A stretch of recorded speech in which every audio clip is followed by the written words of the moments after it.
On Father's Day, my daughter slapped me in the face and called me Mom's ex-husband and her new stepfather, her real dad. Her betrayal tore apart 33 years of love, but one sentence from me made her cry and beg for forgiveness. Before we continue, please subscribe to the channel and write in the comments what time it is where you are now. The knife stopped mid-slice when I heard her tone. I'd been chopping carrots for my evening soup, the rhythmic thunking against the cutting board filling the quiet kitchen. Steam rose from the pot behind me, carrying the scent of chicken broth and thyme. Then the phone rang, cutting through my small domestic symphony like a blade. Agnes. My shoulders lifted instinctively.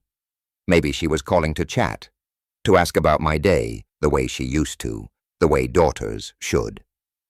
"Hi, Dad." Her voice carried that particular flatness I'd grown to dread. "Look, I can come to this Father's Day thing of yours, but not for long." I set the knife down carefully, wiping my hands on the dish towel hanging from my belt loop. The steam from my soup suddenly felt suffocating. "Of course, Agnes. I'd be happy to see you." I forced brightness into my voice the way I'd learned to do, even if it's just for a little while. "Right. Well, I'll probably drive over around noon on Sunday, but I can't stay past 3. I promised Mom and Eldon I'd help them with their garden party. Their garden party, not our Father's Day." I stirred the soup with my free hand, watching the vegetables swirl in lazy circles. The wooden spoon felt heavier than it should. "That sounds lovely," I managed. "I was thinking of making that roast you used to love. Remember the one with the herb crust? Just don't cook that turkey from the 80s, okay? That thing was dry as cardboard." She laughed, but it held no warmth. I'd never cooked turkey for Father's Day, not once. But correcting her would only make things worse. "Of course not. I'll make something special." I turned down the heat under my pot, buying myself time to think. "Maybe we could look through some old photos while you're here. I found those albums from when you were little." "Dad, I really can't stay long." 3 hours, max, and that's pushing it." 3 hours? After a year of missed calls and brief text messages, 3 hours was what I got. I leaned against the counter, suddenly aware of how empty my kitchen felt. One bowl waiting by the stove, one spoon, one everything. 3 hours sounds perfect, I lied. "We'll make the most of it." "Good. And Dad, maybe try to, I don't know, keep things light. I don't want to spend the whole time talking about your problems or whatever. My problems. As if missing my daughter was just another item on a list of complaints." I closed my eyes, counted to 3 the way my therapist had taught me. "Absolutely. Just a nice relaxing afternoon." "Great. Okay, I need to go. Eldon's calling me for dinner." Eldon's calling. At 7:30 on a Thursday, she was having dinner with my ex-wife and her new husband, the man who'd somehow replaced me in every way that mattered.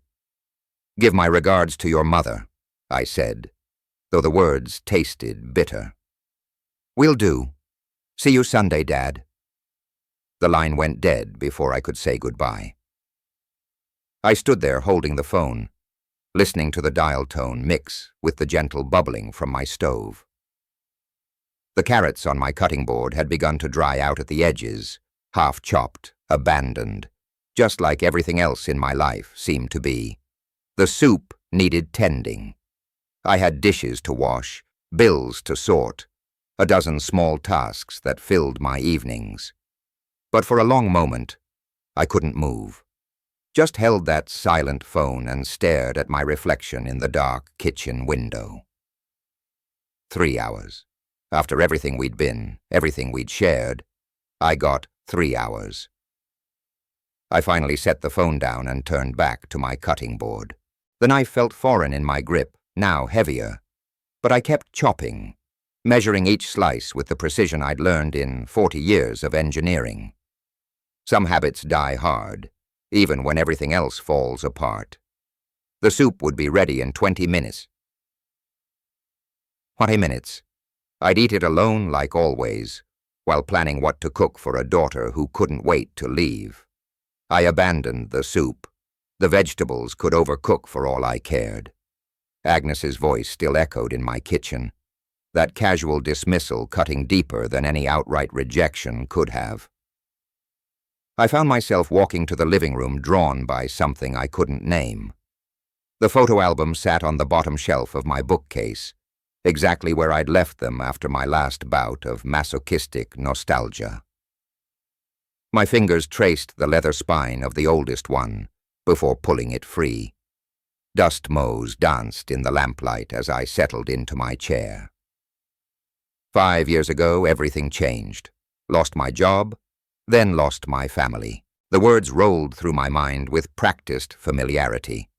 I'd repeated them to therapists, to myself, to the empty walls of this house until they'd worn smooth as river stones. But tonight, they felt sharp again, newly painful. I opened the album to a photo from 2019, our last real Christmas together. Lula wore the red sweater I'd bought her. Agnes had her arm around my shoulder, and we all looked genuinely happy. Before Eldon, before the engineering firm downsized me out of existence, before everything unraveled like a cheap sweater. The divorce papers were in the next room, filed away in my desk drawer with all the other documents that marked the end of my old life. I could picture them without looking. Yellow legal paper, coffee stains from that terrible morning in the lawyer's office. My signature still bold and confident, even as my world crumbled. 60 years old when they let me go. Too old to start over, too young to retire. The severance lasted 8 months. 8 months of sending out resumes that disappeared into digital voids while I watched Lula's patience evaporate like morning dew.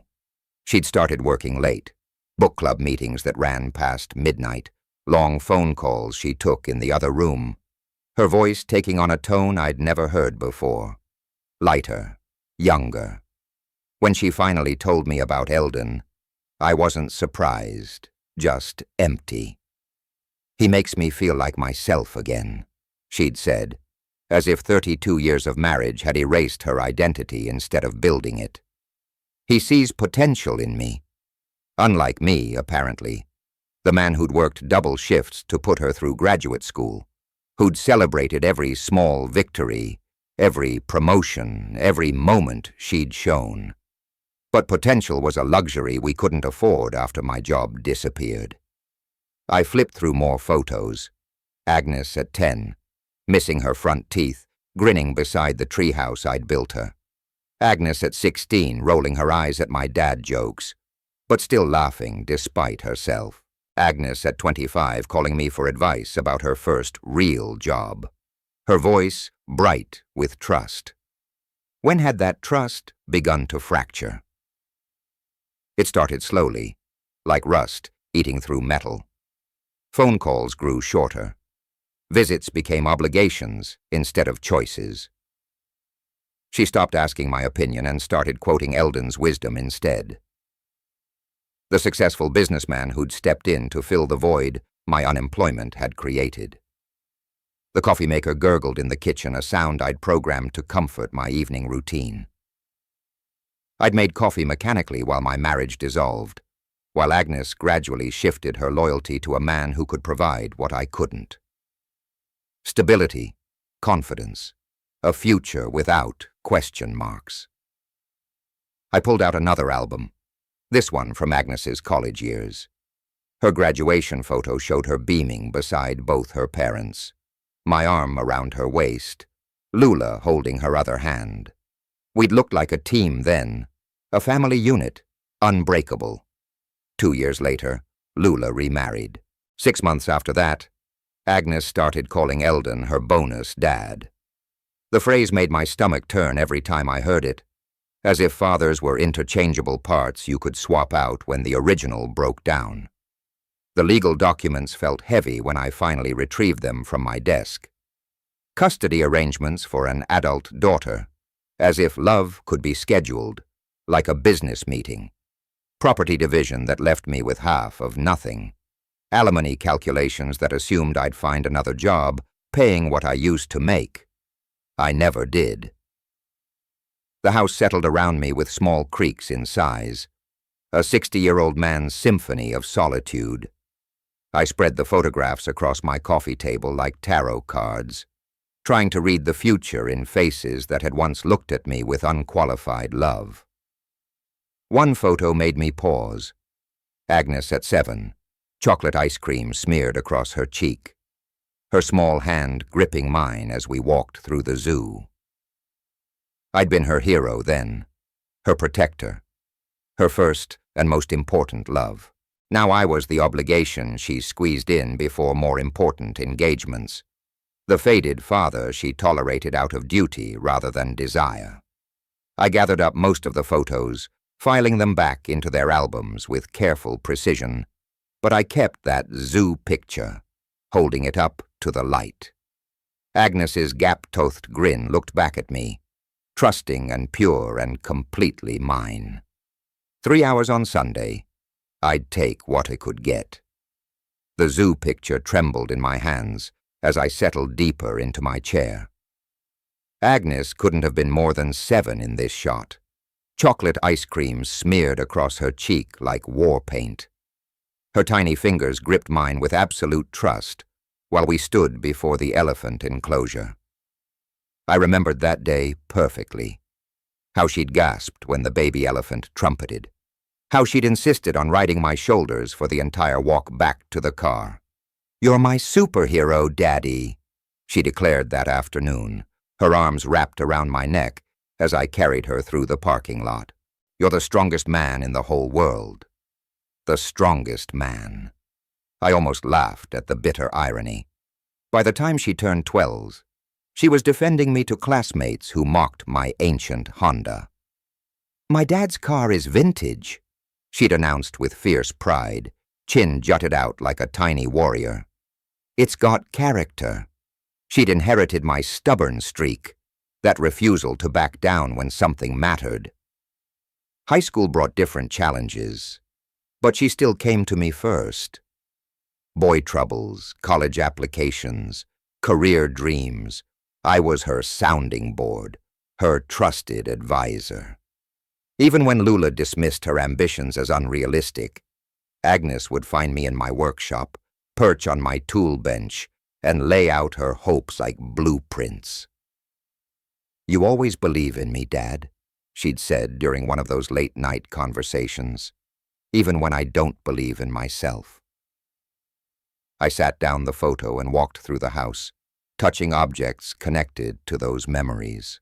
The kitchen table where she'd done homework while I cooked dinner, the living room corner where she'd practiced violin, torturing our ears with squeaky scales until the music finally emerged, pure and sweet. In my bedroom closet, I found the shoebox full of Father's Day cards she'd made me over the years, construction paper hearts in primary colors, childish handwriting that declared me the best dad ever, in crayon block letters. Each one was signed with elaborate flourishes, as if her 7-year-old signature carried the weight of a royal decree. She used to call me her hero. What happened to that little girl?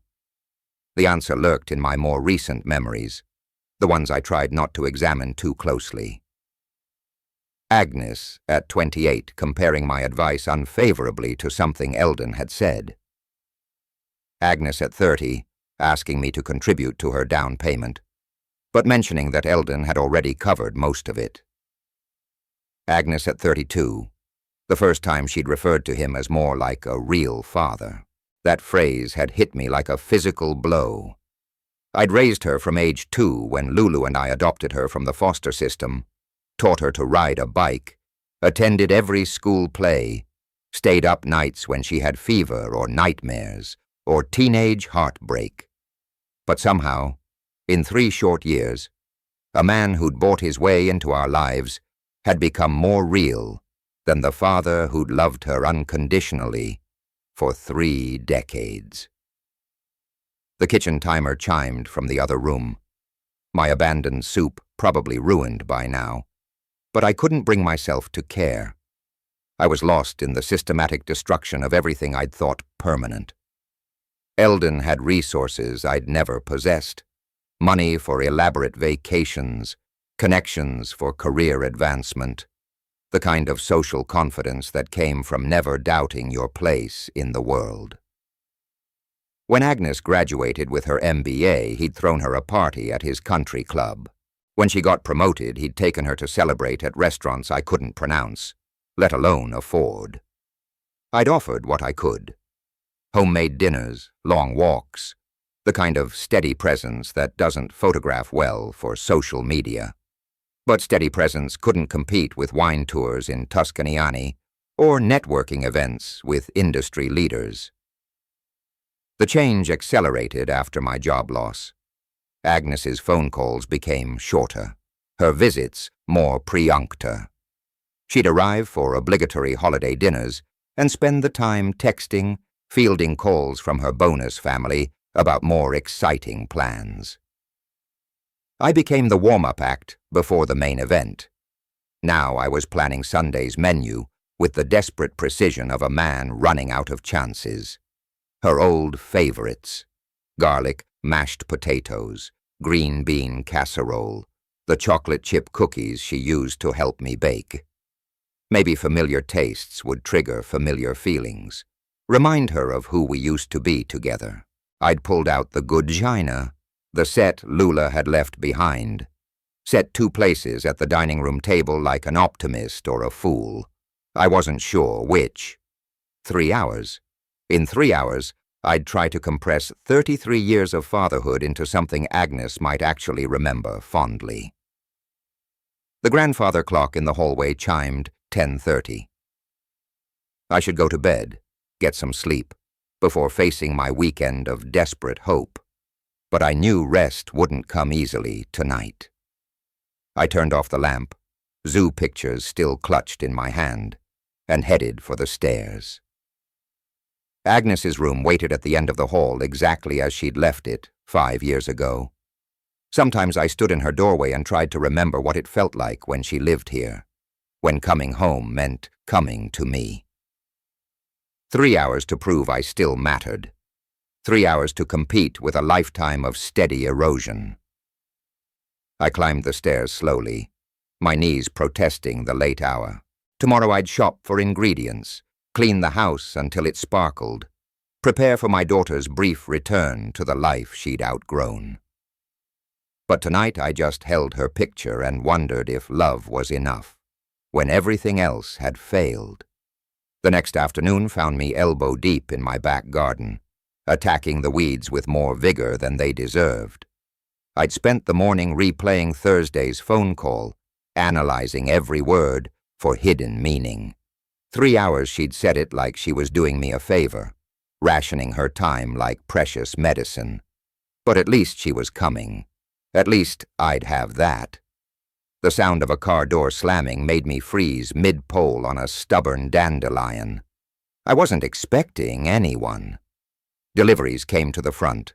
Through the gap in my fence, I caught a glimpse of silver metallic paint. Agnes's Audi. My heart hammered as I dropped my trowel and wiped dirt from my palms with the rag hanging from my pocket. She never came early. She never came unannounced. I rounded the house to find her striding up my front walk, portfolio case in hand, wearing the kind of sharp blazer that meant business. Her heels clicked against my cracked concrete with military precision. "Dad?" She paused at my front step, taking in my grass-stained knees and soil-caked fingernails. "We need to talk seriously." "Of course, sweetheart." I fumbled with my house key, suddenly aware of how shabby my front door looked next to her polished appearance. "Come in, please." She settled on my living room couch and opened her portfolio with practiced efficiency. Charts and graphs spilled across my coffee table like battle plans. Her eyes sparked with an excitement I hadn't seen in years. "I've been developing something incredible, Dad. A digital marketing consultancy for small businesses." She pointed to a colorful pie chart. "The market is completely underserved. Mom and pop shops, local services, family restaurants. They're all struggling with online presence." I leaned forward, genuinely interested despite my confusion about this surprise visit. "That sounds promising. You always had a gift for seeing opportunities." "Exactly. I've already got 3 potential clients lined up just from preliminary conversations." She flipped to another page, showing revenue projections. "Conservative estimates put me at 6 figures within 18 months. The numbers swam before my eyes. Monthly recurring revenue, client acquisition costs, profit margins, the language of success in a world that had moved beyond my engineering background. "This is impressive, Agnes. Really impressive." I traced the upward trending line with my finger. "But what does this have to do with I need 100,000 for my startup?" The words hit me like a physical blow. I felt my coffee cup tremble in my hand, liquid sloshing against the rim. 100. I set the cup down carefully, buying myself time to process. That's a significant investment." She was already nodding, pulling out more documents. Office lease for 2 years, professional equipment, initial marketing budget, legal fees for incorporation. It's all calculated down to the penny. My mouth moved without sound for several seconds. The numbers seemed to grow larger in the silence, expanding until it filled my entire living room. "Dad, I know it sounds like a lot, but this opportunity won't wait." She leaned forward, her voice taking on an urgency that made my chest tight. "There's another firm sniffing around the same market segment. If I don't move now, someone else will capture these clients." Have you approached banks, business loans?" I heard myself asking practical questions while my mind reeled. "Banks want established revenue history. Collateral I don't have. You know how conservative they are with startups." She waved dismissively. "But family investment is different. It's believing in potential rather than just spreadsheets." Family investment? As if I had the resources of the Rockefellers instead of a pensioned engineer's savings account. "I've run every scenario, Dad. Break even by month 14, full profitability by month 20. These aren't fantasy numbers. They're based on real market research."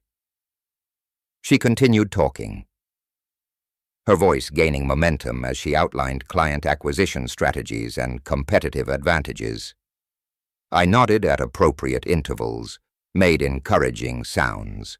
But inside, I was calculating with desperate precision. $100,000. My entire savings would cover $25,000. Even if I liquidated everything, sold possessions, maybe scraped together $40,000. "So what do you think?" She sat back, eyes bright with anticipation. I looked at her animated face, at the careful preparation spread across my table, at this daughter who still trusted me enough to ask for help. The weight of her expectations pressed against my ribs. "I'll try to figure something out, sweetheart." Her smile could have powered my entire house. "I knew you'd come through. You always do." She began gathering her materials with efficient movements. "I'll need to know by Sunday, though. Monday at the latest. The office space won't stay available long." Sunday, Father's Day. The irony wasn't lost on me. I understand. Time-sensitive opportunities require quick decisions. I helped her stack the papers, my hands moving automatically while my brain scrambled for solutions that didn't exist. She stood smoothing her blazer. "Thanks, Dad. This means everything to me.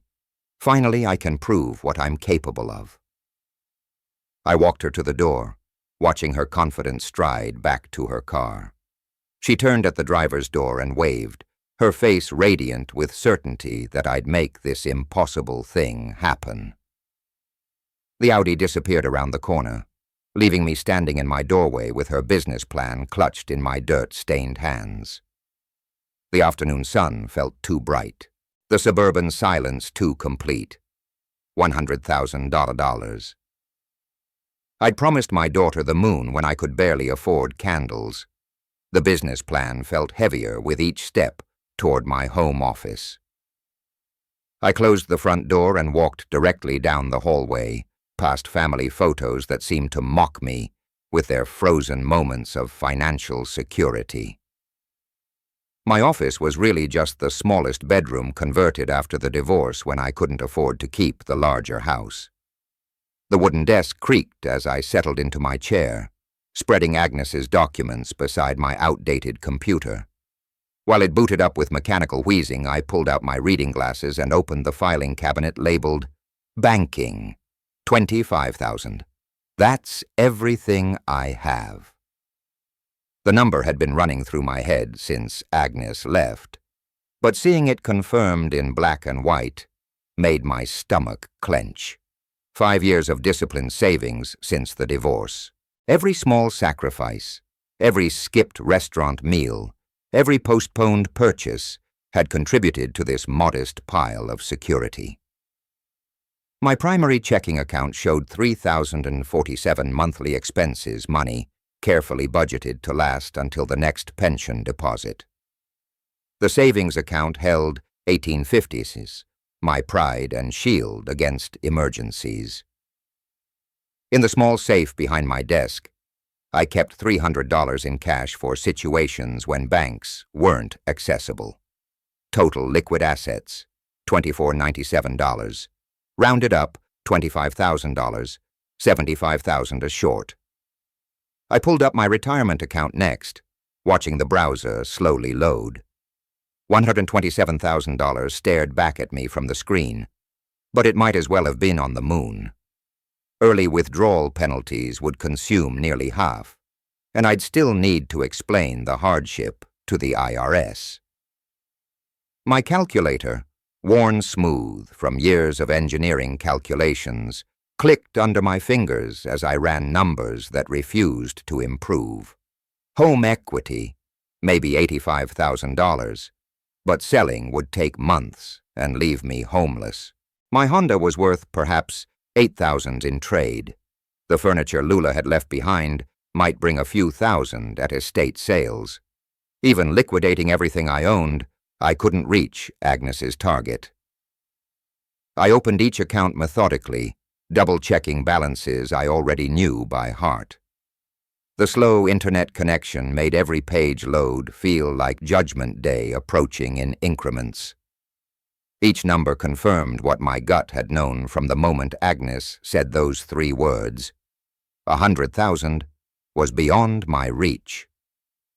The afternoon light slanted through my small office window, illuminating dust motes that danced above stacks of financial statements. I'd been proud of these modest accounts once after losing everything in the divorce. Building back to $25,000 had felt like a victory. Now it felt like failure. I remembered opening the savings account at the same bank 5 years ago, the teller congratulating me on starting fresh. Each deposit had been deliberate. $200 here, $500 there, birthday money from distant relatives, the occasional overtime from consulting work. Watching that balance climb from 0 had restored some dignity to my shrinking world. Agnes used to be impressed by smaller gestures, $5,000 for her first car down payment, $3,000 when she needed help with security deposits. Even $1,000 had seemed generous then, worthy of gratitude and long phone calls about her appreciation. But that was before Eldon entered the picture, before she'd seen what real money could accomplish. I picked up the landline and stared at the keypad, unsure who to call first. My contact list had shrunk, along with everything else after the divorce. Old colleagues scattered by layoffs and relocations. Neighbors I barely knew. Family members who had their own financial struggles. The safe behind me held more than cash. It contained the title to my house, my insurance policies, my father's will, documents that proved ownership of everything I'd managed to preserve. But even combined, they couldn't bridge the gap between my daughter's dreams and my reality. My coffee from this morning sat cold beside the keyboard, a brown ring staining the wood where the mug had sweated.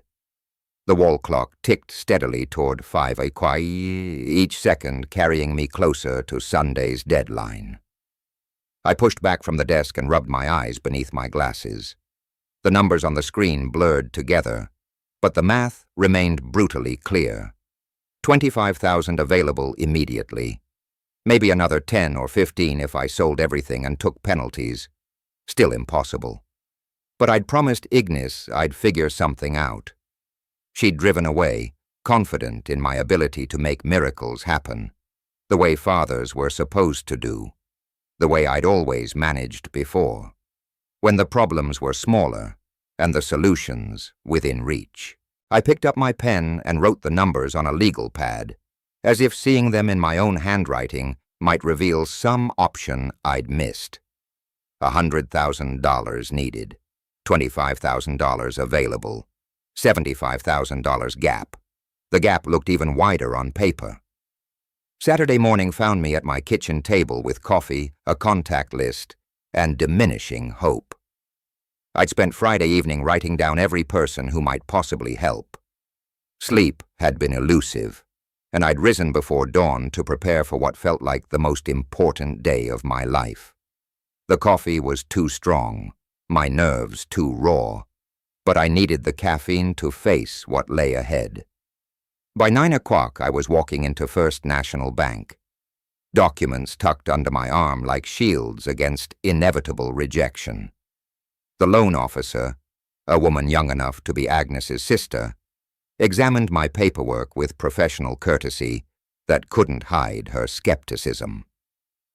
Unfortunately, Mr. Cruz, your credit rating is adequate but not exceptional. She slid my credit report across her desk. And without steady employment income, unsecured loans of this magnitude are extremely difficult to approve.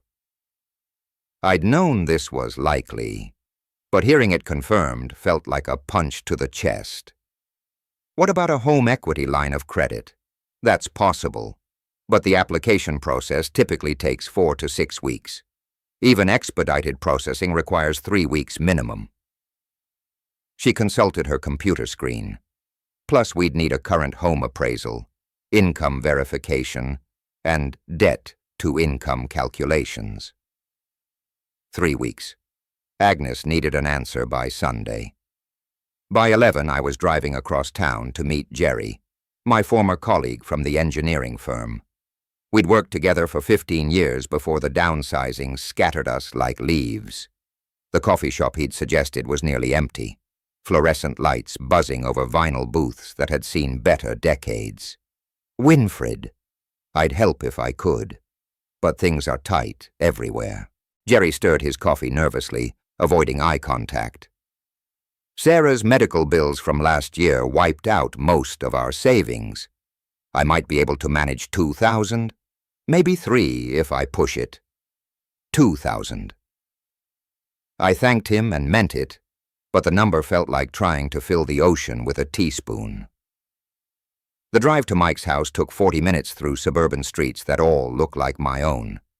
Modest homes occupied by people making modest livingings. Mike had been my college roommate, the best man at my wedding to Lula. If anyone would understand, it would be him. His living room was comfortable but not lavish. Family photos showing grandchildren I'd never met. We'd lost touch after the divorce, the way friendships sometimes do when life reshuffles the deck. 5,000, he said after I'd explained Agnes's situation. That's what I can realistically manage, but I'd need 2 weeks to liquidate some investments without taking a major hit. 2 weeks? Another impossible timeline in a day, full of them. I wish I could do more, Winfred. That's a hell of a lot of money to raise quickly. He walked me to his car, shaking his head. Have you considered that maybe she should start smaller, work her way up to something that ambitious? But Agnes wasn't thinking small. She was thinking like Eldon had taught her. Big dreams, aggressive timelines, success measured in 6 figures rather than careful increments. The antique shop sat on a corner I'd driven past thousands of times without really seeing. Inside, the air smelled of dust and other people's abandoned treasures. The owner, a thin man with wire-rimmed glasses, examined Lula's jewelry box with professional detachment. The pearls are cultured, not natural, maybe 400. He set them aside and picked up my father's watch collection. These Timexes from the 70s might bring 600 if the mechanisms still work. I'd hoped for thousands. He was offering hundreds. The wedding china set brought the most interest, nearly 2,000, if sold as a complete service for 12. But holding those plates, I could see Lula arranging them for our first Thanksgiving as married couples. Some prices were too high to pay. Total everything here. Maybe 5,000 fasam. If you're patient and wait for the right buyers, he gestured around his crowded shop. But if you need quick cash, immediate sale value would be closer to 3. I drove home in early evening light, adding and reading numbers that refused to improve. Jerry's possible 2,000. Mike's 5,000 in 2 weeks. Antique sales of maybe 5,000 more. Even the maximum scenarios left me 40,000 or short. My driveway had never looked so much like a dead end. I sat in my car for several minutes, calculator in hand, running the numbers one final time. Personal savings, $25,000. Possible loans from friends, $7,000. Antique sales potential, $5,000. Maximum possible total, $37,000. Still $63,000 short. The mathematical reality was inescapable. I could liquidate everything I owned, call in every favor, sell every possession, and still fall dramatically short of Agnes's needs. My house looked smaller as I walked slowly toward the front door, weighted down by the knowledge that tomorrow I'd have to disappoint the person who mattered most to me. The business plan waited on my coffee table where I'd left it, full of charts and projections that assumed her father could work miracles. But miracles, it turned out, required resources I'd never possessed. The sleepless night had been filled with rehearsing how to tell Agnes the truth about the money. I'd prepared a simple Father's Day lunch, hoping against hope she'd understand when I explained my limitations. The turkey was carved, the table set for 2, with my best china. Everything arranged to soften the blow of my financial failure. When the doorbell rang at exactly noon, I wiped my hands on the kitchen towel and walked toward the front door with a forced smile. At least I'd have 3 hours to explain everything properly. I opened the door expecting my daughter. 3 figures stood on my doorstep. My hand gripped the doorframe as reality shifted beneath my feet. Agnes beamed at me from the center, but flanking her like bookends were Lula and Eldon. My ex-wife looked uncomfortable, avoiding direct eye contact. The man who'd replaced me in every way that mattered stood surveying my property with undisguised interest. Surprise, Dad? I brought Mom and Eldon. The words hit me like cold water.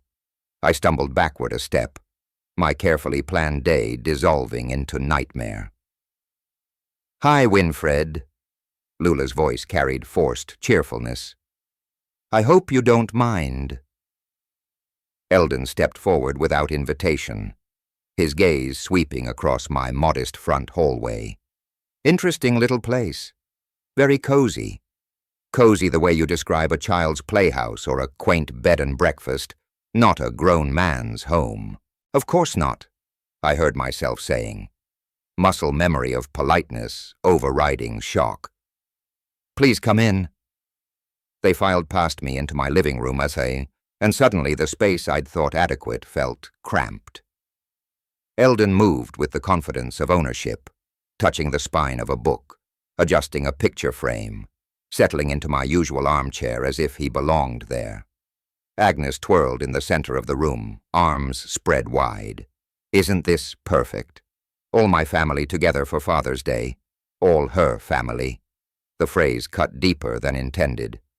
Lula perched on the edge of the sofa. Her purse clutched in her lap like armor. Your father's made this place very nice. Agnes, very comfortable. Another diminishing adjective. Comfortable furniture was what you settled for when you couldn't afford beautiful. I thought this would be good for everyone. Agnes continued, oblivious to the tension crackling through the room. You know, family bonding, getting to know each other better, getting to know each other as if Eldon and I were strangers rather than competitors for her affection. I rushed to the kitchen, calculating frantically. The turkey might stretch to feed 4 if I carved it thin. There were enough vegetables, barely. I pulled additional plates from the cabinet with shaking hands. My carefully planned, intimate meal transformed into an improvised dinner party. Need any help in there? Agnes called out. No, everything's under control. The lie came easily, though nothing was under control. My day, my conversation, my dignity, all hijacked by this surprise invasion. Through the kitchen doorway, I watched Eldon examine my bookshelf, pulling out volumes and reading the spines with the thoroughness of an appraiser. He'd moved my favorite lamp to a different table, claiming the prime spot near the window. Lula was making small talk about the neighborhood, her voice artificially bright. Have they finished that construction on Maple Street? It was such a mess when I drove through. When she drove through, past tense. This wasn't her neighborhood anymore. I carried drinks into the living room on a tray that rattled slightly in my hands. Eldon had made himself completely at home. Feet propped on my coffee table, television remote in his hand, though he hadn't turned it on. This turkey smells wonderful, Lula said, accepting her glass with careful fingers that avoided touching mine. Agnes bounced between her mother and Eldon like a translator at a diplomatic summit, ensuring everyone was comfortable, everyone was happy, everyone except the actual host. The dining room's just through here, I announced, gesturing toward the doorway. Everything should be ready. As they filed past me, Agnes grabbed my arm and squeezed. Thank you for being so gracious about this, Dad. I know surprises aren't really your thing, but I thought it would be wonderful to have everyone together. Wonderful for whom? I want to ask. But her face glowed with such satisfaction that I could only nod and follow my uninvited guests toward what had become the most important meal of my life. The dining room I'd set so carefully for 2 now looked pathetically inadequate for 4. I hurried to add place settings while they arranged themselves around my small table, the space suddenly feeling more like an interrogation room than a family gathering. Eldon claimed the head of the table, my usual spot, without asking. Agnes sat beside him, naturally gravitating toward his orbit. Lula took the chair opposite, leaving me the remaining seat at what had become the foot of my own table. The hierarchy was established before we'd even said grace. Not that we would. I'd learned years ago not to suggest anything that might make my ex-wife's new husband uncomfortable. The moment we stepped onto the back patio, I turned to face her. Inside, Lula's voice drifted through the open kitchen window, making polite observations about my flower beds. Eldon's deeper tones rumbled in response, already claiming expertise about landscaping choices I'd made alone. Why did you bring them here, Agnes? She crossed her arms defensively. that familiar gesture from her teenage years when caught in something she couldn't quite justify. Eldon wanted to see your house. Mom did too. This was supposed to be our day, our time together. I kept my voice low, aware that sound carried easily between my small rooms. 3 hours, remember? That's all you could spare. I thought this would be better. Her chin lifted with practiced defiance. More meaningful, like a real family gathering instead of just obligation. Obligation. The word hung between us like smoke. I walked deeper into the garden, away from the windows where our audience might overhear.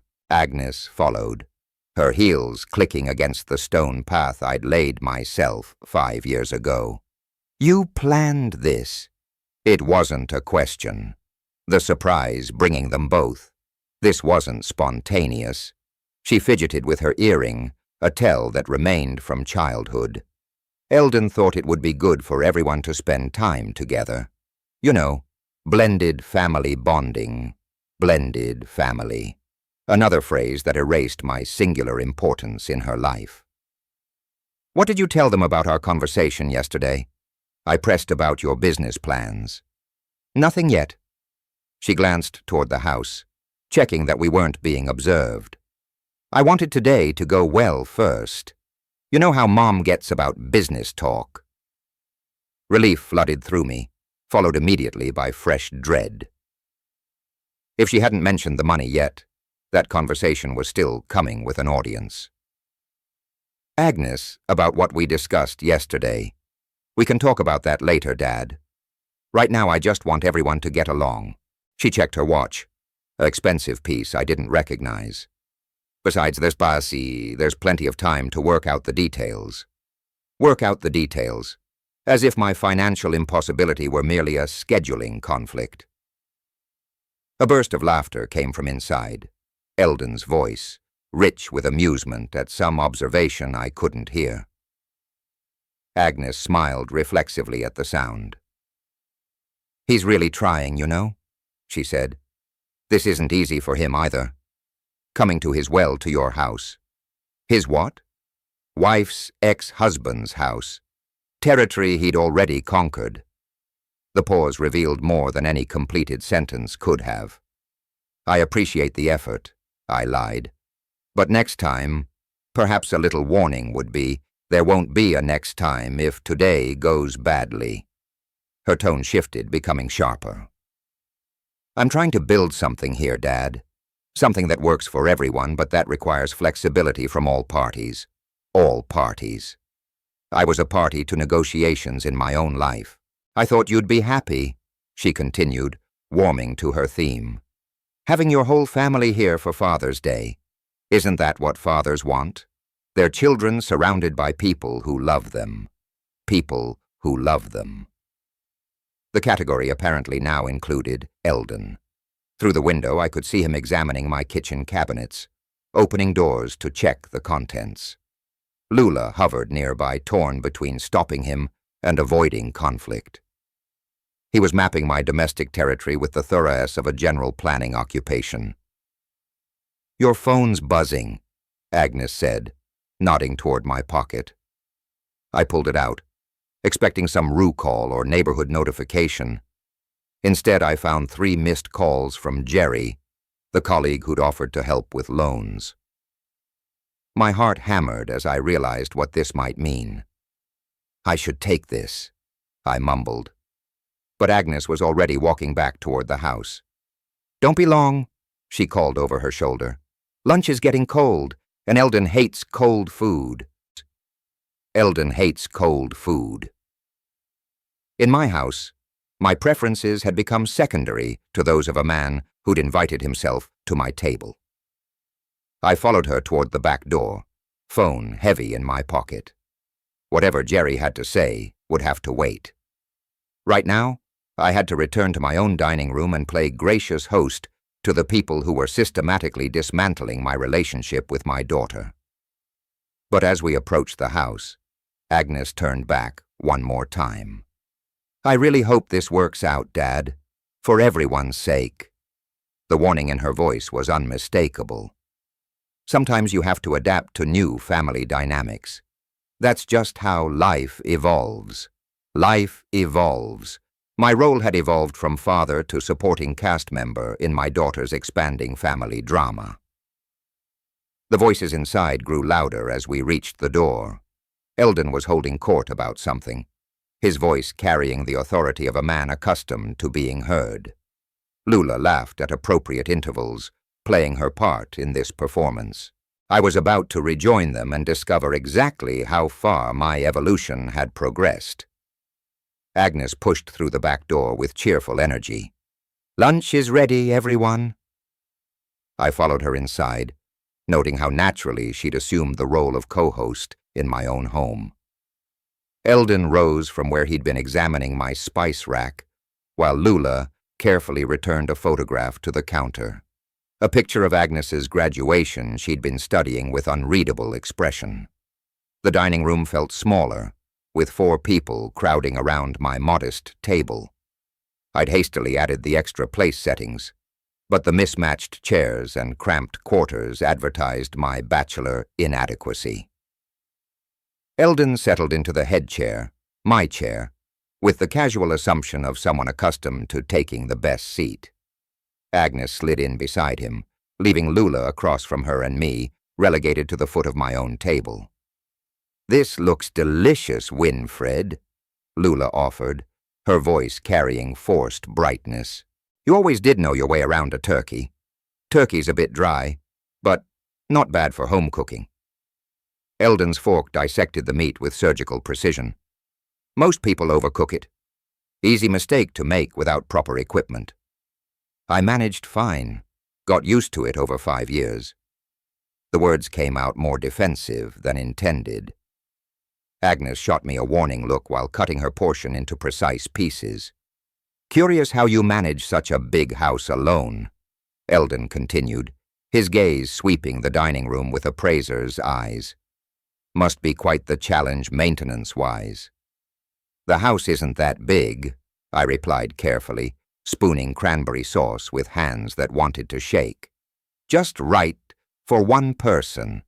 Still, all those rooms to heat in winter, property taxes on a place this size." He gestured vaguely at my crown molding, probably calculating square footage. "Economic efficiency would suggest something more compact." Agnes laughed, the sound sharp in the confined space. "Eldon's always thinking about optimization. It's what makes him so successful in business. Successful in business, unlike her father, apparently." Lula attempted rescue with desperate cheerfulness. "The neighborhood's really maintained its character, though. Those oak trees must be 60 years old."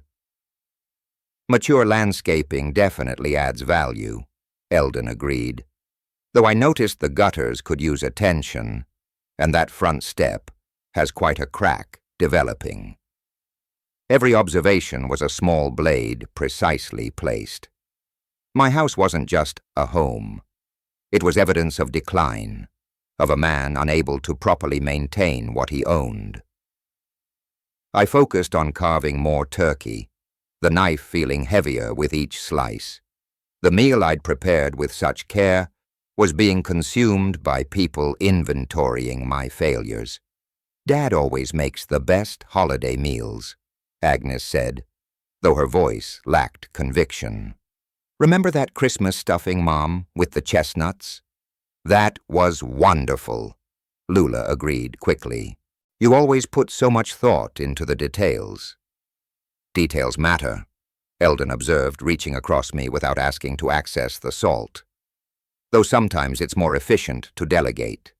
Professional catering, for instance, saves time for more important things than a father cooking for his daughter." The implication hung in the air like the scent of overcrowded flowers. Agnes checked her phone, then looked around the table with satisfaction. "This is exactly what I hoped for. All my parents together sharing a meal. All her parents." The phrase completed my demotion from father to member of a committee. "Wine would complement this nicely," Eldon noted, examining his water glass with mild disapproval. Perhaps a nice Pinot Noir. I've got an excellent bottle we brought back from Soma. We, their shared experiences, their coupled pronouns, their joint ownership of superior taste and travel opportunities. I'm not much of a wine drinker, I admitted, though I'd enjoyed wine plenty during my marriage. Financial constraints had simply moved it from necessity to luxury. Shame. Good wine education opens so many doors. Eldon's smile contained no warmth. Business dinners, client entertainment, social connections, really essential in today's market. Today's market where I no longer competed, where men like me were relics of an earlier, less sophisticated era. The conversation continued around me, through me, occasionally including me, like a courtesy extended to an elderly relative. Agnes grew more animated, discussing her work, her plans, her bright future supported by people who understood today's market. When dessert was suggested, coffee and the store-bought pie I'd hidden in my freezer, I realized this performance was far from over.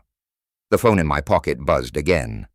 Jerry's third call, probably urgent given his persistence, but I couldn't escape now, couldn't abandon my post, while Eldon continued his systematic catalogue of my domestic and financial shortcomings.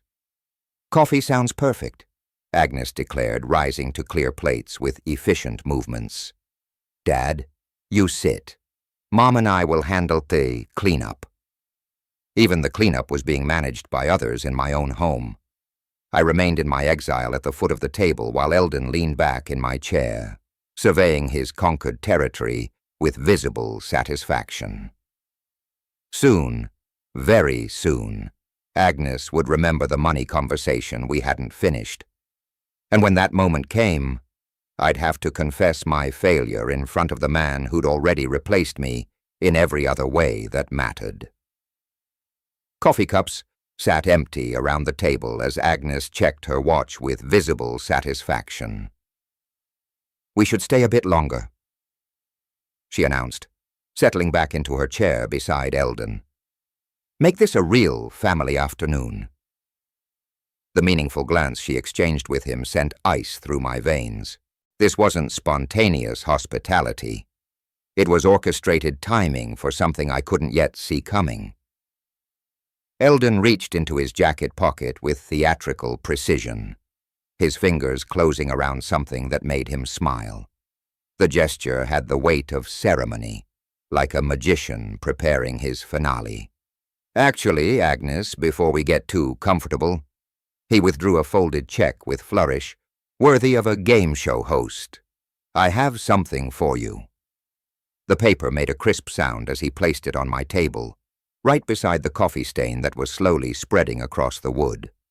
Even upside down, I could see the amount clearly written in his confident handwriting. $100,000. Agnes, here's a check for $100,000 for your startup. Her gasp was genuine, hands flying to cover her mouth in surprise. She hadn't known whatever game was being played here. She hadn't coordinated this move with him. Eldon, I can't believe. She leapt from her chair and threw her arms around his neck, pressing her face against his shoulder. Thank you, Dad. You're such a real father. A real father? The words hit harder than any physical blow could have. I stared at the check, my modest savings account balance flashing through my mind like a neon sign advertising inadequacy. 25,000. That's what I'd scraped together through 5 years of careful budgeting and sacrifice. I have 25,000 in savings. The words escaped before I could stop them, pathetic and desperate in the sudden silence. Agnes spun toward me, her face transforming from joy to something I'd never seen before. Pure contempt mixed with years of accumulated disappointment, all focused on my trembling voice. 25,000? She laughed, but the sound contained no humor. That's it. That's what 33 years of fatherhood gets me. I tried to explain about the banks, the friends I'd contacted, the antiques I'd priced, but she was already moving toward me with frightening intensity. "You never loved me." The accusation exploded from her like a physical force. "All these years I thought you cared, but you can't even manage what Eldon does without thinking twice." "Agnes, sweetheart, that's not Eldon is my real father. He proves it every day while you sit in this sad little house counting pennies." The slap came so fast, I barely saw her hand move. The sharp crack echoed through my small dining room like a gunshot, followed by the immediate sting across my cheek and the metallic taste of blood where my tooth cut my lip. The silence that followed was complete. Even the old house seemed to hold its breath. Lula gasped, her hand flying to her mouth in horror. Eldon sat frozen in his chair, apparently shocked that his demonstration of superiority had triggered violence. Agnes stood over me, her chest heaving with righteous anger, her palm still tingling from impact. I remained seated, my head turned from the blow, feeling the heat spread across my cheek. The coffee cup had overturned when I flinched, adding brown liquid to the growing stain on my tablecloth. Such a small detail to notice in a moment that changed everything. Slowly, carefully, I reached for my napkin and dabbed at the blood on my lip. The white fabric came away stained red. Evidence of my daughter's final rejection. 33 years of bedtime stories, scraped knee bandages, proud moments at school plays and graduations, all dismissed with one violent gesture.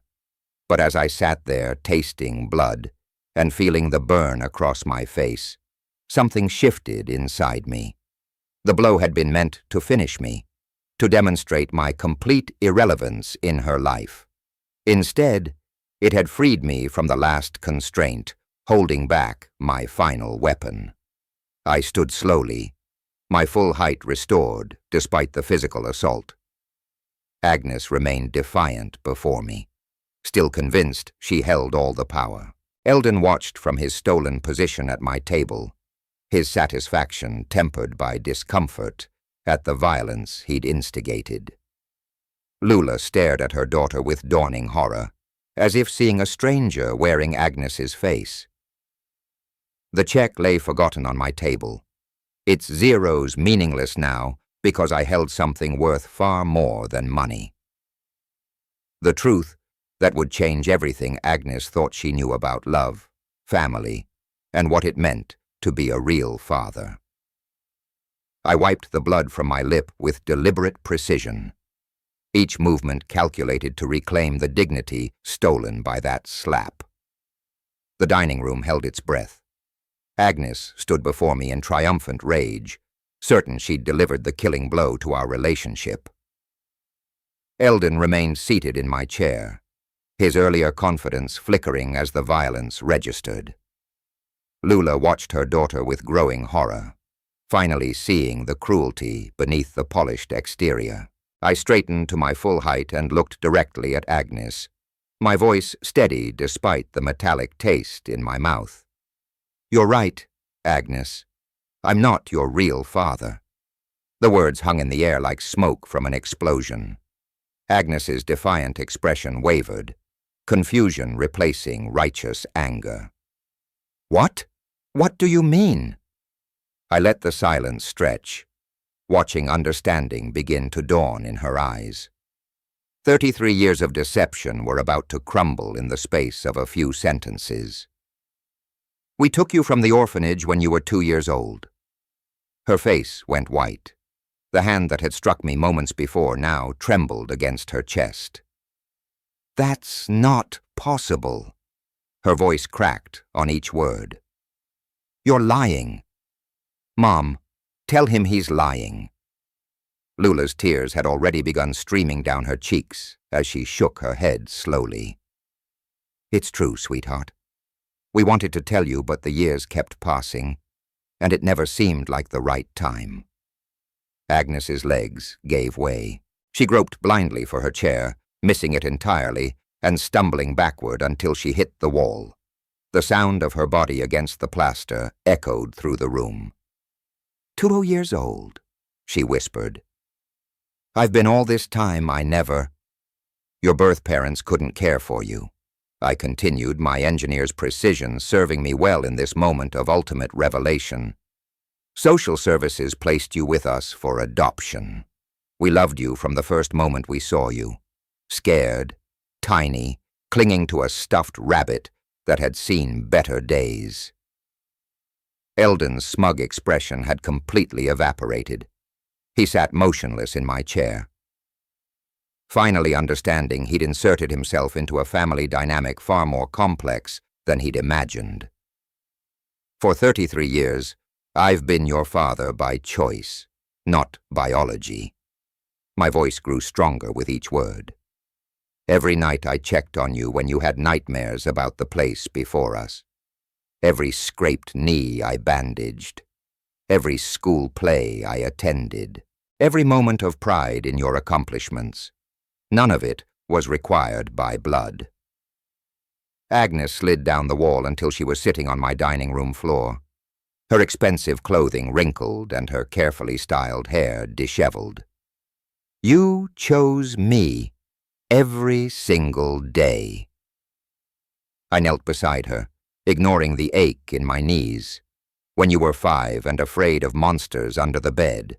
When you were 16 and thought the world was ending because Tommy Morrison didn't notice you. When you graduated college and called me crying with joy. Every day I chose to be your father. She looked up at me through tears that had replaced her earlier fury. But Eldon, he gave me the money. Money? I gestured toward the forgotten check on my table. He gave you money.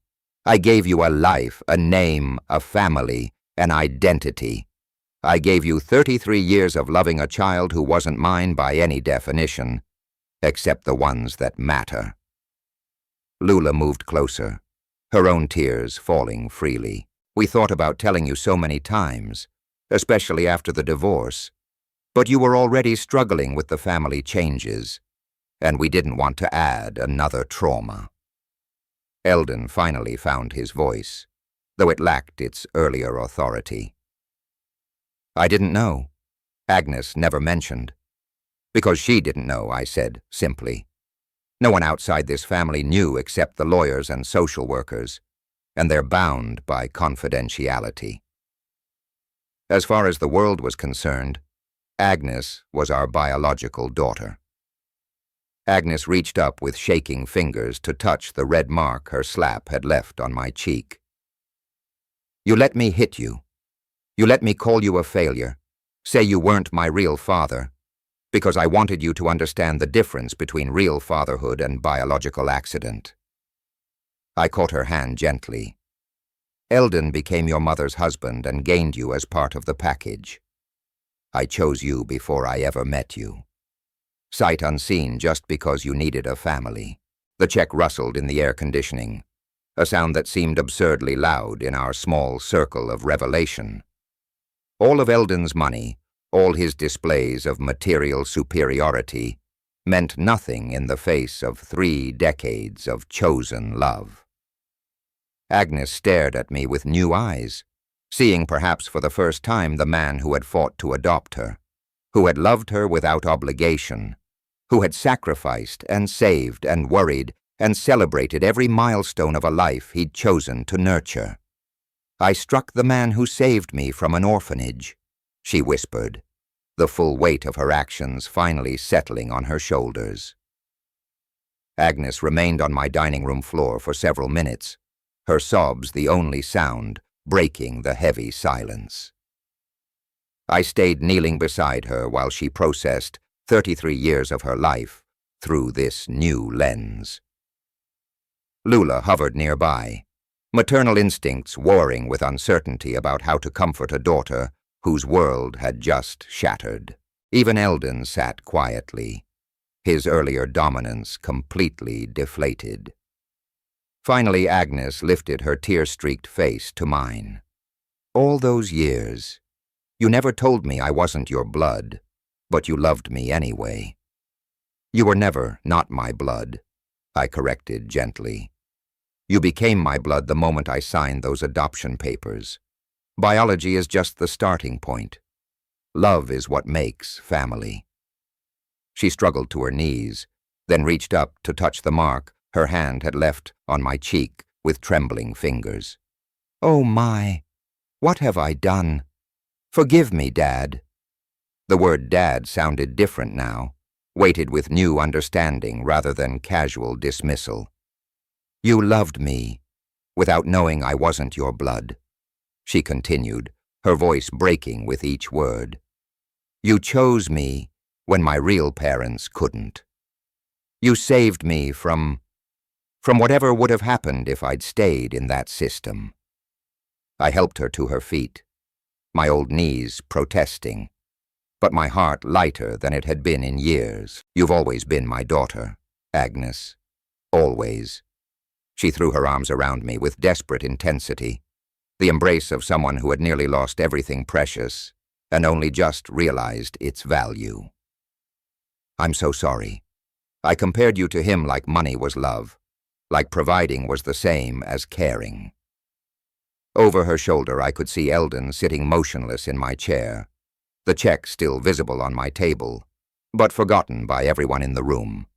All his wealth, all his displays of superiority, couldn't compete with the bond forged through 3 decades of chosen devotion. Can you forgive me? Agnes whispered against my shoulder. For hitting you? For saying such terrible things? For not seeing what you really gave me? There's nothing to forgive, I murmured, smoothing her hair the way I had when she was small and frightened. You're my daughter. That means loving you, even when you forget who we are to each other. Lula moved closer, her own tears finally slowing. We should have told you years ago. We were afraid it would change how you saw us, how you saw yourself. Agnes pulled back to look between us. It does change things. It makes everything bigger, more meaningful. You didn't have to love me, but you chose to anyway. She turned toward Eldon, who was studying the tablecloth with uncomfortable intensity. I'm sorry for putting you in this position. I asked both of you for money without realizing, without understanding what I was really asking. He nodded stiffly, clearly out of his depth in this emotional territory. The check is still yours if you want it for the business. Agnes looked at the paper on my table, then back at me. I don't think I need it anymore. Not like that. She paused, seeming to choose her words carefully. Maybe I need to start smaller, build something myself instead of looking for shortcuts. I felt pride swell in my chest, not the desperate pride of a man proving his worth, but the quiet satisfaction of watching someone you love make a wise choice. Your father would be proud of that decision, Lula said softly, and for the first time in 5 years, she was clearly referring to me. The afternoon light had shifted through my windows, casting new shadows across the dining room, where so much had been broken and rebuilt. The coffee stain on my tablecloth would be permanent, I realized, but it would serve as a reminder of the day we found our way back to each other. Agnes stepped back from our embrace, but kept her hand in mine. I know this doesn't fix everything immediately. I have 33 years of taking your love for granted to make up for. We have time, I said simply. That's what family gives you. Time to get it wrong and try again. Eldon cleared his throat awkwardly. Perhaps we should head home. Give you two some space to talk. Agnes nodded, then surprised me by turning to him with genuine kindness. Thank you for wanting to help with the business and for showing me what I was really looking for in a father. I already had it. As they prepared to leave, Agnes hugged me once more, longer this time and without the desperate edge of earlier. Happy Father's Day, Dad, she whispered. My real father. The house felt different after they left. Not empty, but peaceful. I cleaned up the coffee stain and put away the dishes, moving slowly and savoring the quiet. The check remained on my table, where Eldon had left it, but somehow it seemed smaller now, less significant. Tomorrow Agnes would call and we would begin the work of rebuilding what we'd nearly lost. But tonight I would sit in my chair,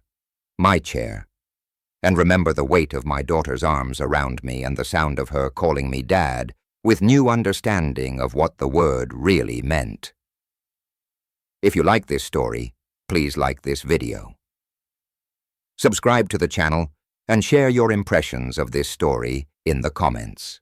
To listen to the next story, click on the box on the left. Thank you for watching.